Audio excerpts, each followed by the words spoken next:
Hi folks, good morning. This is Pinky Nightwalker here. I'm making a short video, sort of an introductory video to one of the firearms that I own. And this firearm, before we go too far, let me demonstrate, of course, that it's empty. There's a cleaning rod going through the barrel chamber. You can probably see in here, there is nothing in the gun, nothing in the magazine well. All the magazines that came with the gun are laying right on my desk. So this firearm is empty. This is a firearm that I bought not too long ago, sometime back in 2019. It's the latest generation of the Gen 5 series of Glocks.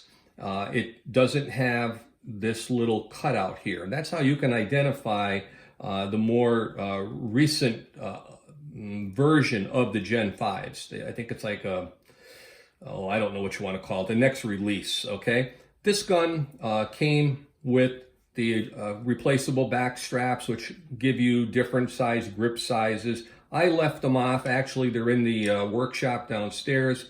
I'll show them to you some other time, or you can look online at what they look like. This gun here, I think it came with four of the things anyway. But it has the large magazine well flaring here inside. It's nice to put a magazine there. It's kind of easy. Has good gripping texture. It has the front and rear cocking serrations. Okay, these are good if, like now. Excuse me. Let me just close this and show you. I will let the striker fall, and it's pointed in a safe direction, and it is empty as I've demonstrated. This is the front serrations I found are a little bit easier to use when you have an optic on the firearm. Like I said, this is the Gen 5 Glock 17 MOS, and I'll get into that as we move across the top of the slide. But it does have the front cocking serrations, which make it easier to hold on to. I have the back of my fingers here, and this is something I do like that. Of course, I have it aiming away from me or like this, and it's easy to cock. I have ordinary hand strength. I'm not a big brute of a guy or something like that, but the front serrations are nice. Some people press check and stuff like that. I don't. Remember one thing, when the Glock has a round in the chamber, or in the case of an empty case, which you should treat it anyway as a live round if you are in doubt, the extractor is below flush. If there's a round in the chamber or an empty case, if you had for some reason a failure to eject, this would stick out and you would feel it with your fingernail as being significantly raised away from the slide surface. All right, let's move on. It has the rear serrations, and this is the MOS, which is the Modular Optics system version of the Gen 5 17. And what that is, it comes with a cover plate on the gun with 2 Torx screws that keep it in place, that you can take off, you remove it, and you're going to get some adapter plates, and you can then put a optic system on the gun. In this case here, it's a Vortex Venom. It's a Venom. I'm sorry. I get those always mixed up, and it's a 3 MOA, which gives you the size of the dot. Okay, I always stay with a 2.5 or 3. It's a little bit of a, let's call it a medium-sized dot. You'll get some experience with one if you look at them, and you can compare. They have 1, 1.5, whatever it is, 3, 2.5, and 3, and you'll see something like 5 and 6. Very large glowing dot. By the way, this one here is active. You can see probably the dot inside of there. I left it on just for the video. You can pick the one that you want. The middle of the road for me seems to work, which was the 3. In the type of target shooting I do, which is informal, I don't do any serious competition, and that's why you see the plastic sights left on the gun, where I haven't removed them and put on steel sights that I could then use in conjunction with leaving the optic in place. Now these sights they're only there for appearance and to keep the slot and the hole filled. They serve no other purpose because they're fully obstructed by the unit here. When I target shoot, I only am concerned with the red dot. If it failed or something like that, I would simply switch guns and take one other that I brought to the range that day and use that.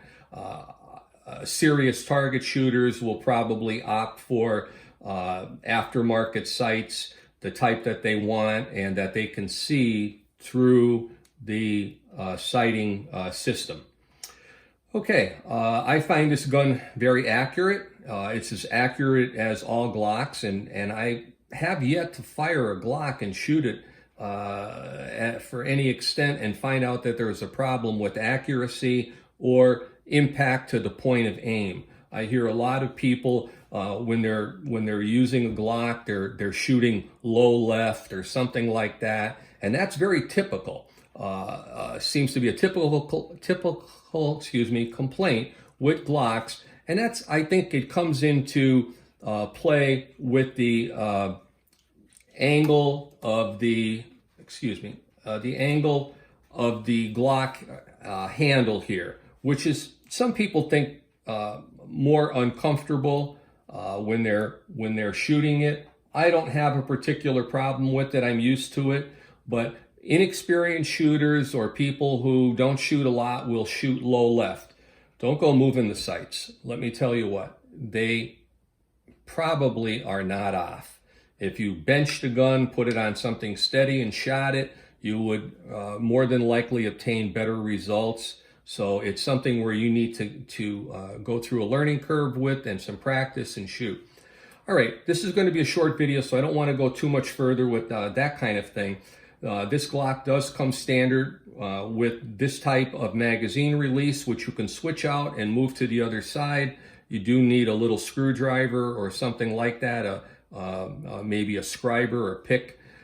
This also comes with the ambi slide stop, slide release. And some guns do come with the ambi style, this side and that side. They don't work well. I have to just tell you that the Glock does.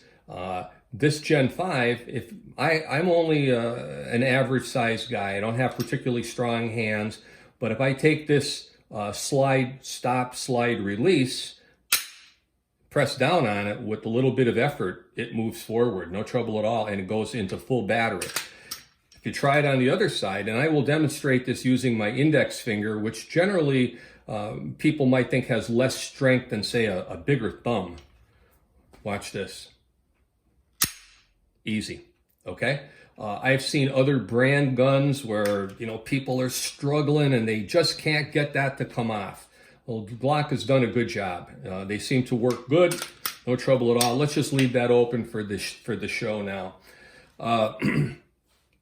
These Glocks now come with a different finish, a little shinier. Some people complain that it's slick and when their hands are sweaty. I don't know. It seems okay to me. The Modular Optics system, when you get the gun, does come with 4 adapter plates. As such, these are from a different Glock that I have not used these from. The kit that came with this one, I've already opened it and stored the loose pieces. These are screws. There's 4 screws. They're only used to hold the adapter plate to the firearm. You get 4. 2 are how many you need. 2 are spares. You get a torque key type wrench. These plates are marked 1, 2, 3, and 4. There's a chart inside the package and instructions on how to put these in place. And the numbering system on here correlates with what optic system you're going to use, what brand.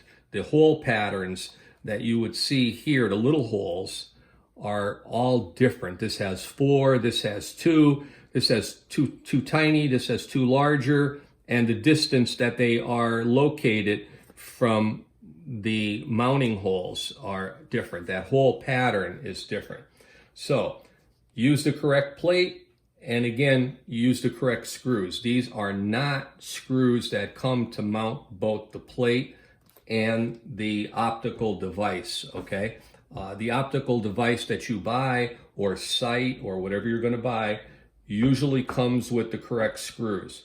If you can't, if you don't get the screws, or they don't fit properly, and that's another thing, most companies give you a general fit screw, and the length of those screws can vary and may become a problem where they're too long. And before the plate tightens up with the key, if you're using Allen screws, they will bottom out and the plate will be loose. It won't be secure. So make sure that the mounting hardware is what you need. If it doesn't come with it, ask other people. Maybe go to your local sporting goods store, or if you have a gunsmith in your area, you're very fortunate today. There doesn't seem to be a lot of them around. And get the right hardware, or maybe have someone put it on for you. Once you're satisfied, if you've tested the firearm with this and everything, you can go back and take everything off and then reapply, say, blue Loctite. You want to use blue. You never want to use red. Red is a much harder, stronger bond, but it's considered to be more permanent and usually has to be released with heat. And you don't really want to put any amount of high heat to this slide or anything like that. So go with the blue Loctite after you're done and everything seems to work. Take it back home, take everything off, blue Loctite it, give it 24 hours, and go back to the range, shoot it again, and make any adjustments. Okay, well, I won't go too much further into the Vortex. I won't go any further into the Glock, and I'm not going to shoot it today. Simply too cold at the range. We have some snow. And if you want to see more about this and why did I select the 17 Gen 5 MOS over the 34, put it in your comments or something, and we'll go from there. All right. So Pinky says, thanks for watching today. If you have something that you need to go do it. And we'll talk to you soon again.